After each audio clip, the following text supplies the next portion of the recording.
E aí, pessoal do Tanta, voltamos aqui ao nosso experiente programa de segunda-feira, que ele fala sobre esportes, geralmente futebol.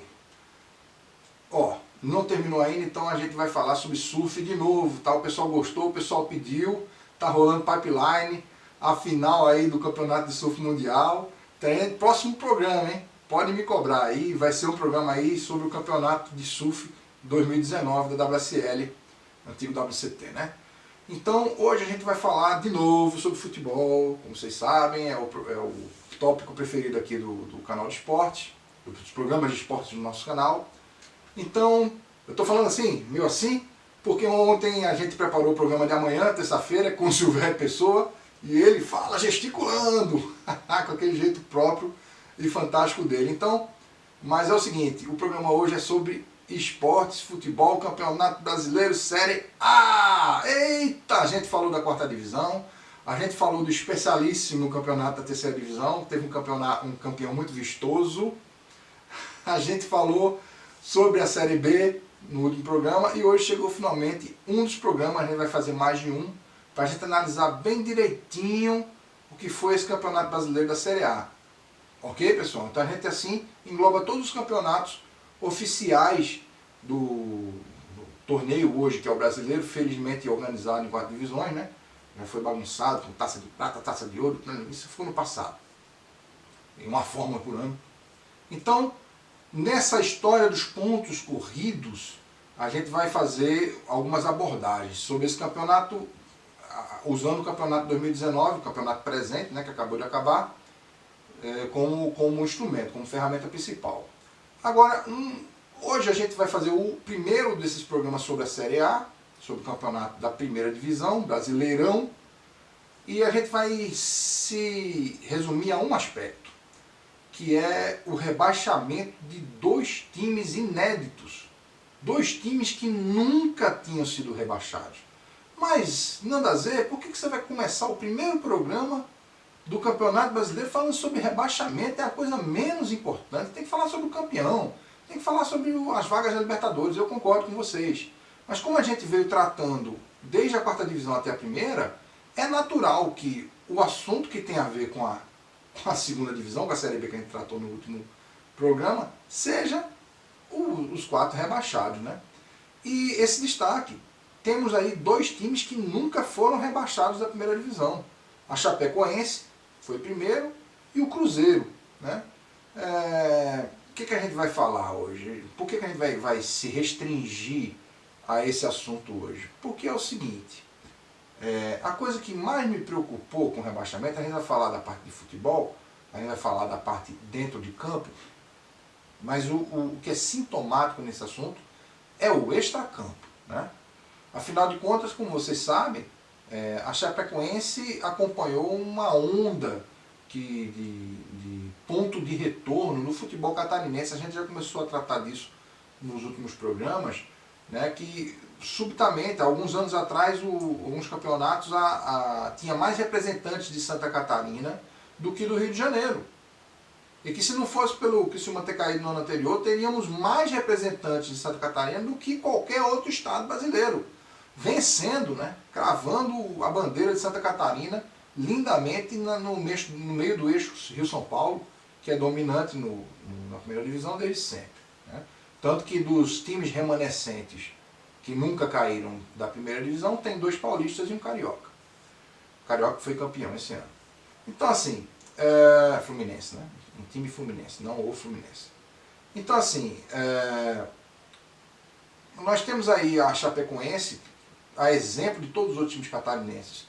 Foi um time que se organizou, um time que profissionalizou seu futebol. A gente já falou aqui bastante do Joinville, mas todos eles melhoraram muito e de repente encontraram a fórmula para seguir, para tratar o futebol de forma correta, competente, e de repente todos eles abandonaram, voltaram à velha fórmula de agremiações amadoras, com aquelas direções, né, que não se preocupam com o futuro do seu clube, né, só aproveita só a conveniência de passar por ali.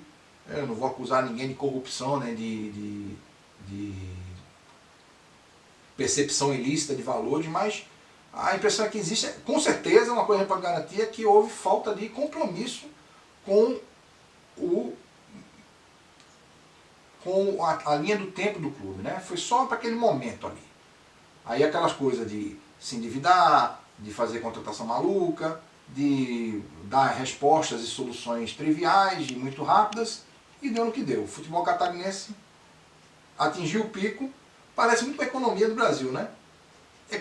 Lá a capa daquele periódico de economia mostrando o Cristo Redentor decolando, e alguns anos depois o que é que aconteceu? Que degringolou. É isso aí, o futebol catarinense infelizmente não terá mais nenhum representante na primeira divisão. E com a queda da inédita Chapecoense, que nunca tinha caído da primeira para a segunda divisão. É um time que veio galgando de baixo para cima e agora bateu na mancha e voltou. E o Cruzeiro, hein? O que dizer do Cruzeiro? Ó, eu vou dizer uma coisa. Eu sempre gostei muito do Cruzeiro. Acho bonito aquele padrão deles, né? Um padrão com o Cruzeiro do Sul. Tem a ver e tal. É bastante original, embora haja outros padrões parecidos, como o São Caetano. Mas o do Cruzeiro tem aquelas 4 estrelas. É um time bastante simbólico, é um time da história do futebol nacional. Assim como o Atlético Mineiro também, com o Reinaldo e com toda a representatividade da força e da resistência do Galo, né? Mas o Galo já tinha caído, né, para a segunda divisão uma vez, e o Cruzeiro também é um freguês e foi um rival à altura do Náutico nos anos 60, o Cruzeiro de Tostão contra o Náutico de Bitalala e Nado. Então o Cruzeiro caiu, gente. E eu vou dizer uma coisa, como eu estava dizendo, eu gostava muito do Cruzeiro, chamava muito minha atenção, um time vistoso. O Samuel Rosa, que é um baita embaixador do Cruzeiro, sempre fazia muito, né, e no Rock Go a gente via ele falando muito, porque ele joga direitinho futebol, sobre o Cruzeiro e tal, mas eu comecei a desgostar do Cruzeiro por causa da torcida. Olha, torcedor cruzeirense, não fique chateado com tanta não, o problema não está aqui não, o problema está em vocês. Aquele jogo da Libertadores, eu em casa assistindo pela televisão, torcendo pelo Cruzeiro, porque Cruzeiro é Brasil, na final da Libertadores contra o Estudiantes de Verón, lembram? Jogo no Mineirão, o primeiro jogo tinha sido 1 a 0 lá na Argentina, bastava empatar. O Mineirão unido, gritando, vibrando, coisa linda a torcida do Cruzeiro. De repente os argentinos fizeram um gol. Continuava o campeão sendo o Cruzeiro. Mas aquilo ali, o Mineirão virou um cemitério. Clima de velório. Levaram um golzinho lá. Fuleiro do time safado lá do Verón. E calou-se todo mundo. Aí os argentinos cresceram, sentiram o túmulo, né, que criaram, foram para cima e acabaram sendo campeões dentro do Mineirão. Eu fiquei com vergonha do comportamento da torcida do Cruzeiro. Achei uma torcida, sabe como é que hoje se diz, modinha? Ou como se diz hoje também, mimimi. Não gosto desses termos não. Mas esse termo mimimi é um termo modinha. Mas então, a torcida apática, a torcida morta. Na hora que os argentinos fizeram o gol, tinha que crescer mais ainda, mostrar que eles estavam no caldeirão, na pressão. Eu fiquei muito desgostoso. Agora, o que realmente me deixou desgostoso foi ontem. A tragédia era anunciada. O Cruzeiro cometeu todos os erros administrativos. Pessoal, você quer um reforço para o seu time? O primeiro craque que você tem que pensar no seu time chama pagamento de salário em dia. Esse é o reforço que todo time quer. Essa é a lição do Flamengo. O Flamengo não está à toa, eu fui campeão à toa. É um processo. E foi até rápido, viu? Com Bandeira. Bandeira de Melo, desde que assumiu o clube, ele profissionalizou o clube, ele colocou uma gestão certa. E outros clubes estão seguindo esse exemplo, viu? Aquela visão assim de dar um passo do tamanho que pode dar. O Botafogo é um bom exemplo. Você vai dizer, tá louco, Nandazel? O Botafogo quase caiu. Eu sei, mas o Botafogo não contrata ninguém absurdo não, minha gente. Espere o Botafogo. É não, meu amigo Azteca? Espere o Botafogo daqui a uns anos para você ver. Se continuar com essa linha, ok? De serenidade, de sobriedade, de conduzir o futebol de maneira profissional, sem loucura. Sabendo entender que isso é um processo de médio prazo mesmo, não é uma coisa de um instante. Então o Cruzeiro cometeu todos os erros administrativos possíveis, trocou de técnico como louco, deu moral a jogador que não era para moral, e agora fica reclamando do próprio jogador como se eles fossem os únicos culpados. Então é o seguinte, a briga hoje, o esporro do Nanda Z, como se hoje fosse quarta-feira, programa de cidadania, a gente está misturando aí um pouquinho, já falou de música também. É o seguinte, torcedor do Cruzeiro, não todos, né? Mas os palhaços que fizeram aquele vandalismo, vocês são os cretinos, tá ok?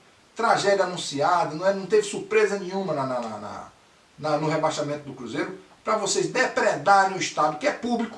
Mineirão foi construído com dinheiro público, para vocês acabarem com aquilo ali, fazer aquela horda de vandalismo, aquela palhaçada. Não era novidade nenhuma que o Cruzeiro ia ser rebaixado. Mesmo que fosse novidade, mesmo que fosse uma surpresa, vocês deveriam ter fibra, era para cantar lá no dia que estavam enfrentando contra o Estudante. Não era para ter fibra para fazer essa palhaçada de depredação e vandalismo que fizeram esse final de semana, não. Uma vergonha. Vergonha não é o Cruzeiro ser rebaixado, vergonha não é os jogadores jogarem sem vontade porque estão sem pagamento, vergonha nem é a incompetência administrativa. Vergonha foi o comportamento da torcida, não toda, repito, mas aqueles palhaços cretinos, marginais, que fizeram vandalismo. O futebol não precisa de vocês, tá certo? Então, é o seguinte, a gente quer o futebol para os verdadeiros torcedores, tá certo? Que esse tenha sido um exemplo, que o Cruzeiro, infelizmente, seja punido severamente para ver se serve de exemplo, né? Mas esse pessoal não se importa com o clube também não. Eles sabem que eles depredam, eles fazem as palhaçadas e eles, pessoalmente, não têm responsabilidade sobre isso. Quem sofre é o clube do torcedor bom, do bom cruzeirense, que vai ter que ficar sem mando de campo por causa dos maus cruzeirenses. Então assim, a gente quer aqui, no Brasil, o mesmo tipo de punição que tem na Europa, que tem na Inglaterra, na Premier League. Identifica essa turma e bane dos estádios. Tira dos estádios, para o verdadeiro torcedor cruzeirense poder apoiar seu time sem esses crápulas por perto. Beleza? Então é isso, pessoal. É o recado de hoje. Um abraço. Série A no Tanta!